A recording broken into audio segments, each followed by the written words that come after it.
ہم اکثر یہ سوال کرتے ہیں کہ ہم پر آفتیں کیوں آتی ہیں۔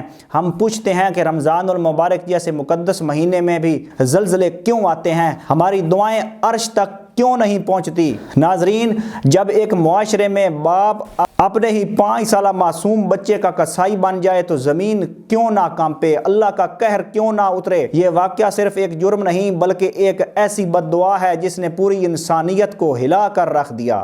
ناظرین، کہتے ہیں کہ کائنات میں سب سے محفوظ جگہ ماں کی گود اور سب سے مضبوط سہارا باپ کا کندھا ہوتا ہے۔ ایک بچہ جب ڈرتا ہے تو اپنے باپ کی طرف بھاگتا ہے، اسے یقین ہوتا ہے کہ جب تک میرا باپ میرے ساتھ ہے دنیا کی کوئی طاقت میرا کچھ نہیں بگاڑ سکتی۔ لیکن آج میں آپ کو لاہور کی ان گلیوں میں لے کر جاؤں گا جہاں ایک معصوم 5 سالہ بچے اذان کا مان ٹوٹا، اس کا بھروسہ ٹوٹا، اور بدقسمتی سے اسے مارنے والا کوئی باہر کا دشمن نہیں بلکہ وہی شخص تھا جسے وہ پکارتے ہوئے کبھی تھکتا نہیں تھا۔ وہ منحوس صبح جب کاہنہ کے علاقے میں سورج ابھی پوری طرح نکلا بھی نہیں تھا کہ پولیس کو ایک اطلاع ملی، ایک چھوٹے سے بچے کی لاش جھاڑیوں سے برآمد ہوئی۔ منظر اتنا ہولناک تھا کہ دیکھنے والے پتھر کے ہو گئے۔ ننھے اذان کی گردن پر بے رحمی سے چھری پھیری گئی تھی۔ پولیس نے فوراً لاش قبضے میں لی، پوسٹ مارٹم کے لیے بھیجی اور سوشل میڈیا پر ایک پیغام ڈال دیا کہ کسی کا بچہ کھو گیا ہے تو رابطہ کرے۔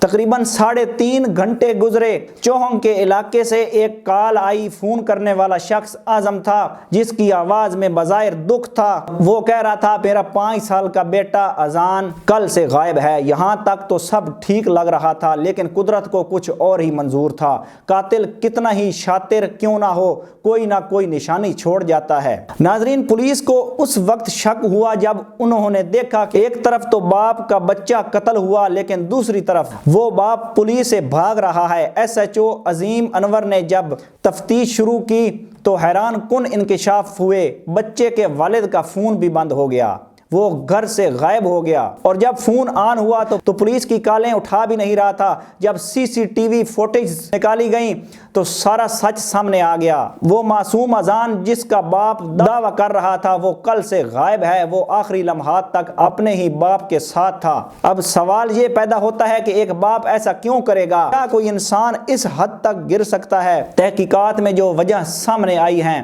اس نے انسانیت کا جنازہ نکال دیا۔ اعظم جو کباڑ کا بڑا کاروبار کرتا تھا، اس نے ہجرہ شاہ مقیم کی ایک پارٹی کو 2.5 کروڑ روپے دینے تھے۔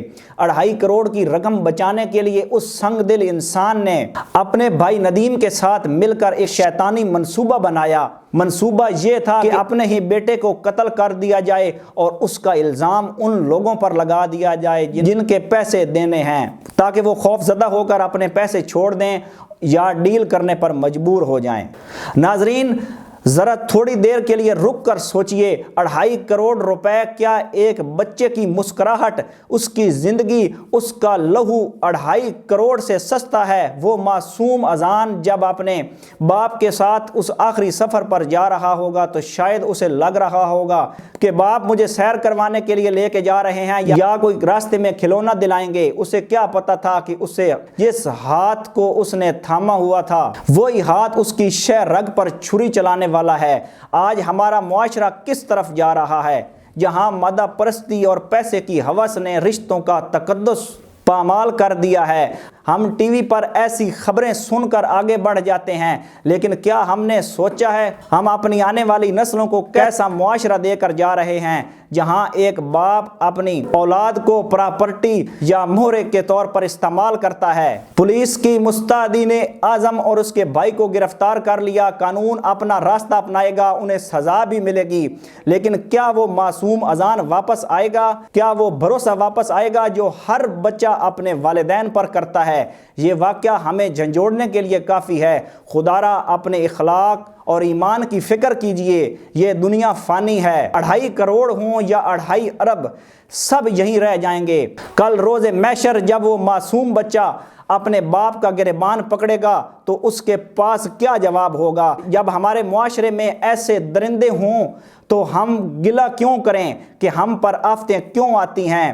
زلزلے کیوں آتے ہیں؟ اپنی دعاؤں میں اذان کو یاد رکھیے گا۔ اس واقعہ سے سبق حاصل کیجئے کہ لالچ کا انجام ہمیشہ رسوائی اور ذلت ہے۔ اگر آپ کو لگتا ہے کہ یہ پیغام دوسروں تک پہنچنا چاہیے تو اس ویڈیو کو ضرور شیئر کریں۔ اللہ ہم سب کا حامی و ناصر ہو۔ اللہ نگہبان۔